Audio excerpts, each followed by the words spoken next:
let's discuss Raheem Sterling amid the speculation around his England and Manchester City future, who's been linked with Arsenal, Barcelona and now Chelsea this summer. Cass, before we get your take on it, let's hear from a former City player, Trevor Sinclair, who told talkSPORT that Sterling should stay at the Etihad. I don't think he's valued enough off Pep, if I'm being honest. And Ray, and yourself, you'll understand this. He's got something that you can't coach, and that's ridiculous pace. I think he's proved time and time again his character is sound. He's a family man. He's a role model. For me, he's a world-class player. But for whatever reason, Pep doesn't hold him in that high regard where he doesn't want to let him, he wants to, potentially he'll let him go. For me, he's undroppable. He should be rotated like the rest of the players. I would do everything I can to keep him. Okay, so that's Trevor Sinclair's take on the situation. The biggest take I would have from that, not valued by Pep. If you're a player not valued by your manager, surely you don't want to stay there. And I know that's Trevor's take on it. But yeah, I would go that I think it's a common problem at City. Apart from De Bruyne, you could make the same case for Bernardo Silva. Had the same. If we go back this time last year, Nat, Bernardo Silva was one of the ones we thought could go out of City and maybe join another club. We had that conversation. I think Mahrez would probably feel a little bit unwanted at times because he's been in and out. Phil Foden's experience as a young man in and out the City team. So it's not just a problem for Raheem Sterling. It's a problem generally at that football club that if you're a wide player, let's go back. Leroy Sané, who left to go to Bayern Munich, he had the same issue he had to deal with. It's the wide position is a problem being a City player because you are not going to play every week. You're going to be left in and out the team.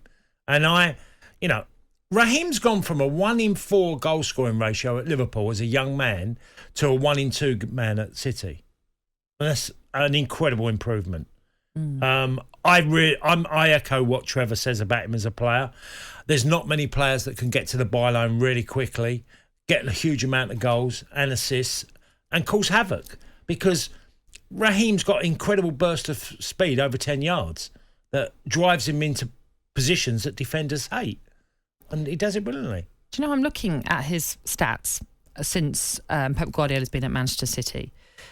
And yes, this is in terms of Premier League matches that he's been a part of, it's the least amount that he's played. 30 though. And it tends to be around the 30 odd mark that he plays games for Manchester City. He has though played the most in the Champions League this season under Pep Guardiola. As I say, it could be as a sub, it doesn't mean as a starting role. And actually you look at again his goal contribution this season. 13 goals he scored, which was better than last season. 10 goals that he had scored in the Premier League, that is.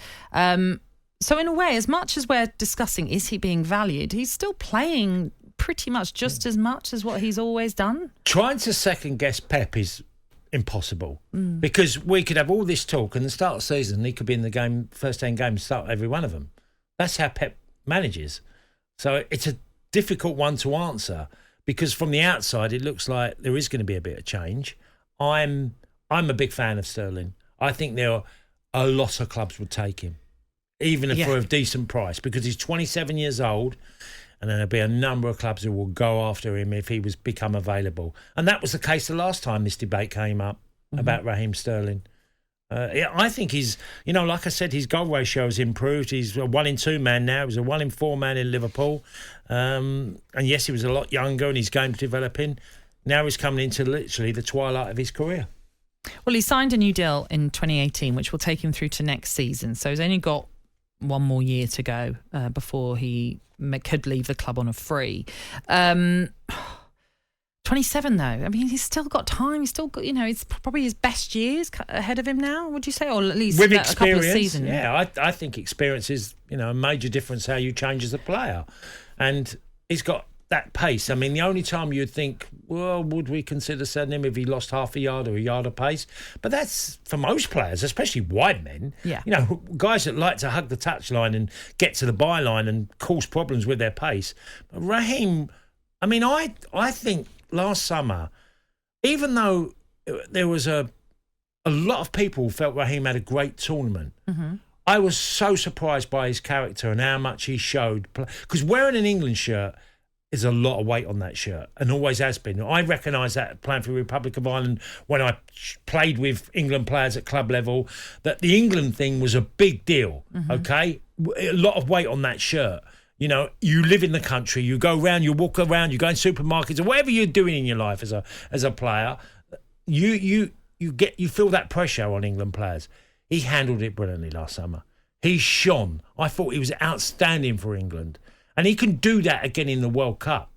Now, if I was at a football club and I thought I could get Raheem Sterling before World Cup, I'd be desperate to do it. You're right. Of course, there'll be a number of clubs that would love Raheem Sterling. But what's best for Sterling? Should he be playing week in, week out? Or should he be at a club where he can win titles like he has done and be a part of a club that has that winning mentality? Yeah, well, the answers only Raheem can give is because are you happy being... It's not a bit part player because obviously it's much more than that. But are you happy to be left out now and again? Let's say now and again. You're still going to play 30 to 40, maybe 45 games in the season. Are you happy with that? And does that make Raheem shine when he's given the chance? Because he's normally quite fresh. He's not a guy like... If you look at the end of the season... Mo Salah was literally out on his feet. He played too much football. It was quite clear. Mo wasn't the same player, and the African nations and playing all the games, and he's always being played. Yes, he, was a vital part of Liverpool's team, but he looked like he'd played too much football by the end. Now, if Raheem can shine and play not as much now, is he happy with that? Oh, yeah. Well, okay. So your personal happiness is a huge factor. As I was mentioning, as we started to talk about this subject, he's been linked with Arsenal, he's been linked with Barcelona, and now Chelsea, the latest side, who have been linked to possibly be bringing him into the club. Could you see him fitting in at Chelsea, or are the other two clubs I said? Well, I really thought Pulisic would be a great player for Chelsea. When they paid 50 million for him, I thought he would really be a top player, and it hasn't quite worked because of injury. And one thing that Raheem has got, he's very durable, and touch wood, he avoids injuries, but he's a very durable player. You can switch him on the right as well, so he's a little bit more versatile as a player. I could see Chelsea attempting to get that for Tuchel, that type of wide man. Yes, absolutely. Why wouldn't you? If his numbers he creates and he stretches teams. Pace always stretches football teams. And if you want to be countering, Raheem's good in counter-attack play because he's so devastating with his pace. So the future for Raheem Sterling remains up in the air. It's a name that we always, as you said before, we end up talking about when it comes to transfer windows, especially in the summer. And he has only got until next year. So it'll be interesting to see what happens with him.